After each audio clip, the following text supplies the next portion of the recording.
of like, let's say we're running a business, we have a co-founder, what's the first signs in your experience that, we should start addressing something? Yeah, I guess like what are those triggers that might make someone like a team reach out to you, or do people just come along and go, actually it would be really helpful to have a coach? Or is it like there is one trigger? It's probably a number of those things, I'm assuming. Yeah, it's definitely a bit of a mix. I feel the general trigger is that there's a feeling there's a lot of things being unsaid. Okay. You know, that kind of sense, like both nodding, aren't you? It's like, yeah, that kind of feeling that like there's something here that I'm not seeing. Yeah. And I don't yet know if it's an argument or if there's tension brewing, but I just feel like for some reason we're now not in sync. We're not on the same page. And that can vary from things that I guess the potentially more amicable side of that is that I get teams coming to me that have been through what I call a stress hangover. So if they've just fundraised, for example, that's been a real pressure, and it's gone well, and they're kind of looking at how to execute that funding successfully. That's been a big process that perhaps they've not connected on a human level of being like, that was really tough, wasn't it? Like, we did it, but that was difficult, and it's changed the business, it's changed our relationship, it's changed a lot, and I feel like they need to connect on that. So kind of what's being unsaid is more almost coming back to sharing some of those sort of human and relational pieces. So that's more kind of the amicable unsaid things potentially. And then I think some of the more sort of conflict end of those unsaid things can be a bit deeper things, sort of like building resentment potentially, and that can come in lots of different forms from different perspectives of workload or output, commitment, power dynamics, all sorts of things. But it can vary. But I think that, yeah, the unsaid, I always say if you think there's things being unsaid and you don't feel like you can voice them, that's when there's a fracture that sort of needs to be looked at to try and rebuild that bridge. That's so fascinating. I think that's where there is an advantage. If you're in a closer relationship, you can probably have those unsaid conversations, like with a best friend, you can air those things a little bit easier. And we're in the professional world, and you said about some people's different kind of communication styles, they could be really quite different. That's fascinating. I would be like, I don't know what you've got on the question line, sure, but I would love to know like what it was that got you kind of into this space, and how did you kind of come into the world of coaching, like co-founder specifically? So I guess going back a step further to sort of give that the full story, I used to work in media, advertising in London, loved it, but always wanted to work for myself more, to be honest, just for the adventure of it. There was no deep mission or amazing idea. I just always wanted to have stories to tell and feel like I've, sort of lived a life well, as it were. So I had loads of ideas of businesses to start, things to do. None of them worked. And then working in media sales, I always was with different people and loved people, always loved people from when I was a child. Did psychology at school, always found that relationship and connection really interesting. So I decided to do a diploma in life coaching alongside working full time, and loved it. And then me being me, I thought I'm going to quit my job and start a coaching practice. So I did. Why not?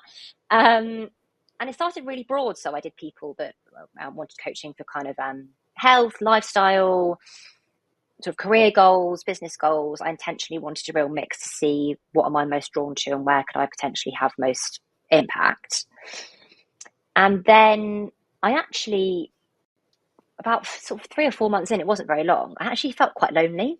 I'd gone from being in a really like high energy media environment that probably is overstimulating to essentially working alone and meeting clients. I was still growing a business, so it was pretty quiet. So I felt really lonely, and actually the stars aligned, and Scarlett, my co-founder, she'd had a natural change in sort of her life, and we spoke about building an agency together for years after a few glasses of wine, thinking, we could do this for ourselves. Why are we doing it for other people? So the stars aligned, and we started the branding agency, which is called Luna and Lion. and I loved it. And I actually loved, for years, I was sort of coaching founders. Then it sort of gradually became more founder focused alongside the agency, because obviously I was growing a business. So it made sense to mirror that in who I was coaching. And then about 3 years into running the agency, Scarlett and I just hit a point, I suppose I touched on earlier, of saying, we're not new anymore, and we're not new. Like, how do we redefine what we're doing here, why we're doing it?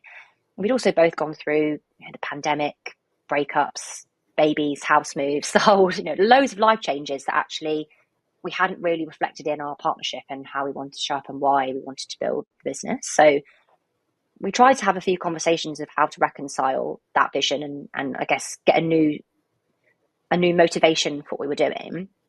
And I'll be honest, those conversations were really hard, because she's one of my closest friends, and that conversation is emotional, financial. It's about your career, about your ego as well, obviously comes into the mix. And it was just, you could sense that feeling of, the more we both tried to make that conversation work, the more pressure it put in it, and the more it just started to instantly become quite emotional. And then it is hard to have those objective conversations. So I thought, there must be someone I can try and bring in, even just for me, to help me process that and understand, who do I want to be as a co-founder? How do I show up? How do I do that? So I looked for a coach with co-founder expertise. And of course, there are lots of coaches that work with founding teams and leadership teams, but I really wanted someone who was or had been a co-founder that could just bring that sense of relatability to the situation, because it's unlike any other relationship I've ever had. Couldn't quite find what I was looking for, and just had that gut feel, as I'm sure you can both relate to, that feeling of like, oh, I think this is what I'm supposed to do. So I just followed the thread, and I sort of reached out to people I know that are co-founders as well, and just did some research calls and said, would love to understand, what are your key pain points being a co-founder? What do you love about it? What would you be looking for in terms of help with the partnership, but also with the business? So I did loads of research calls, and then sort of thought there's actually really a demand here for this to be, treated as an asset in the business and to really be given its attention. So it kind of went from there, and then it's evolved into coaching practices, to doing, I've got resources, I do workshops, partner with accelerators to kind of help them create teams. And I it's a big statement to end on, but I think especially even more so in the world of AI, human relationships can be what really differentiate a business, and ultimately are what we can't outsource. So more and more, I think people are kind of recognizing the importance of actually having those partnerships. And yeah, it's come from my experience of actually, this is why it matters, and the desire to really solve it for myself, more than anything, which we did. We did solve it. We're together and working really well. So worked out. I love that. It's amazing that you came up with your kind of product offering from a personal experience and challenge that you wanted to come over. I think the best tech is actually done like that. When you experience a problem, you understand the problem yourself, because you kind of living it, experiencing it, and then actually kind of create an offering for it.